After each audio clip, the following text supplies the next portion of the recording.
From Central Ohio's news leader, this is 10TV News This Morning.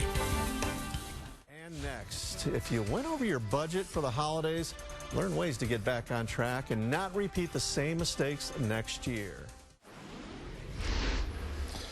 Well, welcome back, everyone. Glad to have you. You know, this is the time of year. We've spent the hours looking for the right gifts to get your family and friends for the holiday, but you probably racked up some of those expenses more than you planned. So the thing right now, we need to get you back on track. Joining us right now to help us get our finances back together, Adam Koos. Yep, with Libertas Wealth Management Group. You got it, right? yeah. All right. You know what? Let's jump right into this too. Yeah. I mean, a lot of people. You know, the majority of people probably overspend at this point here for Christmas, right? Yeah, most people don't even have a budget, truthfully. So for those people who have a budget, about 36% or just over a third of them actually blow their budget. Wow. And that's just those who have a budget. So, I mean, it's a pretty big number. Yeah.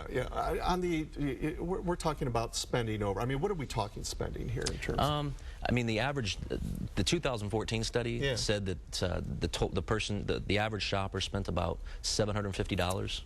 And again, they don't include that in their budget, so that's everything from shopping for gifts for family, friends, coworkers, food, gifts, cards, you know, anything. Total it all up. Yeah, it's spur spending. Right, exactly. Okay, so the big question is, how do we bounce back from this? Well, I mean, I think, again, like I mentioned earlier, most people don't have a budget. Right. And I think that for those that even have a budget, most people don't calculate their holiday shopping into that budget. So I think the first step is just having a budget and cutting out some expenses that maybe most of us spend money on. We were talking behind camera earlier about coffee. I love this. Yeah.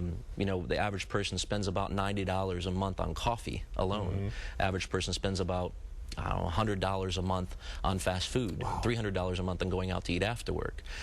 So I think some of the things we could do is probably maybe combine our fitness goals with our fiscal goals, maybe. Yeah, I don't very know. good. No, that's good. Maybe drop some of the going out to eat during work. I know a lot of people do that. Maybe we could drink a lot more water instead of the sodas that we drink at work, and maybe try free water. You know, who would have thought that 15 years ago you could invest in water and it would be worth something today, you know? But yeah, I mean, I think that a lot of people are talking about gas prices today. And with gas prices being so low, I think that we're probably going to see a really big boom in the retail sector after this fourth quarter is over with. But I think we have to remember that oil prices are probably going to go back up again. So maybe save that money instead of spending it. And that's a lot of money to save too. Oh man, on a monthly basis. You got to figure about $100, $150 a month per person on average. So if we need to do something, I mean, now's the time.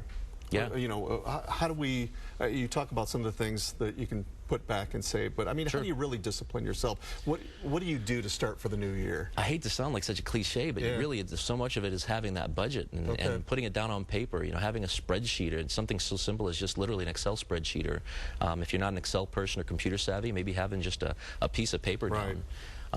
Another big couple expenses I can think of off the top of my head would be not a lot of us smoke anymore these days, but we were talking behind camera also about you know, cigarette smokers spend an average of $416 a month on cigarettes, which is a car payment. You know, maybe a couple car payments. Absolutely. You know, and then maybe cutting back on lottery tickets. You know, there's a correlation between the amount of household income and the amount of money spent on lottery tickets. And I can check with Aaron here to see if I'm right, but I checked on the National Weather Service earlier, and 1 out of 12,000 people, if you live till 80, will get hit by lightning. But there's a 1 in 175 billion chance, billion with a B, that you'll win the lottery. So I guess the moral of the story is if you get hit by lightning, go play the lottery. You know? Save the dollar for yourself. Adam, thank you. Thanks. Appreciate it. Thanks for getting up early this morning. Thanks a lot. Appreciate it, Tino. All right, let's go ahead and check in with Aaron.